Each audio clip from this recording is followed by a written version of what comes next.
આપણા નવા મિની વ્લોગમાં તમારું બધાને હાર્દિક સ્વાગત છે અને હું આજે જોવાનો છું મારા ધાબેથી કેટલા સોલાર દેખાય છે. હાલો ગણી તો ભાઈ એટલામાં હે ને અવડો એક એનું વાહે જો બીજું દેખાય બે, પછી અવડા ત્રણ ને આ 4 5 6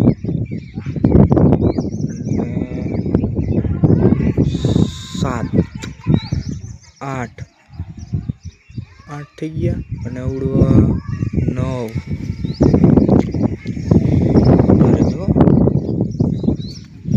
હા જો અવડું 9 થઈ ગયું. એક અમારા બાજુનું ગેરેજ છે 10 ને અવડો 11 આ 12 13 ને અવડા 14 છે. આ ખૂણે 14 અને એની વાહે છે જો 15 ને અવડા એક 16 અને 17 ને 18 19 હાલો ભાઈ 20 21 અને 22. અમારા ગામમાં જો અટાણે મારા ધાબેથી 22 સોલાર દેખાય છે તો અમારા ગામમાં કેટલા સોલાર રહી છે